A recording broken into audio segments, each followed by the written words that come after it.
नाजरीन, ये है टेक्टेरिया कोएडुनेटा। हमारे यहाँ मराठी में इसे कोमल नखी कहते हैं, जिसकी वजह तस्मिया मैं आपको आगे चलकर बताऊंगा। लेकिन फिलहाल आप इसके पत्तों का मुआयना कीजिए। ये एक किस्म का फर्न होता है जो कि पहाड़ी इलाकों में और घने जंगलों में ही पाया जाता है। हालांकि ये तो एक बाग है जिसमें ये लगाया गया है। और ये देखिए, इसके पत्ते कुछ इस किस्म से होते हैं जैसे कि तमाम फर्न की किस्म होती है। हमारे यहाँ सतपुड़ा के पहाड़ी हिस्से में ये सबसे बड़ा फर्न माना जाता है और इसके पत्तों से ही इसकी इशाअत होती है। नए पत्ते, नए जो पौधे हैं वो इसी के पत्तों के अंदर जो बेजे पाए जाते हैं उनसे निकलते हैं। तो ये देखिए, इसके पत्तों का बारीकी से मुशाहिदा कीजिए। ये देखिए, इसके अंदर जो नुक्ते नुक्ते सफेद नुक्ते आपको नजर आ रहे होंगे वो इसके एक किस्म से बीज है, बेजे हैं, जो जिन्हें अंग्रेजी में स्पोर्स कहेंगे हम। इन्हीं को फिर यही पत्ते सूख कर जमीन पर गिरते हैं और इन्हीं से जो इसके अंदर बीज होते हैं वो गिर जाते हैं और उसी से नए पौधों की शुरुआत होती है। तो ये देखिए, नेपाल वगैरह में इन पत्तों की तरकारी पकाकर खाई जाती है और ऐसा ख्याल किया जाता है कि मादनियात की कमी को पूरा करने के लिए ये एक बेहतरीन जरिया है। तो इसकी खासतौर से शनाख्त कर लीजिए।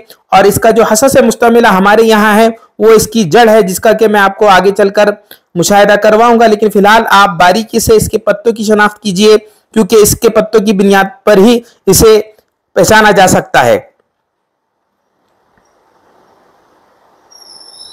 नाजरीन, ये है वो जड़ जो कि हमारे यहाँ कोमल नखी इस नाम से जानी जाती है। कोमल यानी जिसको मराठी में कोमड़ी कहते हैं, उसे मुर्ग कहेंगे हम। तो इसकी जो जड़ होती है उसमें मुर्गी के नाखून की तरह होते हैं। ये देखिए, आपको गौर से देखने पर आपको लग रहा होगा कि ये मुर्गी के पैर के जो नाखून होते हैं कुछ उसी किस्म से होते हैं, इसीलिए इसका मराठी नाम कोमल नखी रखा गया है। और इसका सबसे अहम इस्तेमाल इस जड़ का ही किया जाता है। इसको घिसकर लगाया जाता है और अंदरूनी तौर पे बहुत कम ही इसका इस्तेमाल करते हैं हमारे यहाँ। लेकिन बैरूनी तौर पर इसे लगाने के लिए इस्तेमाल किया जाता है। और उसका सबसे अहम फेल ये है कि ये जबरदस्त किस्म का मुहल्लिल है।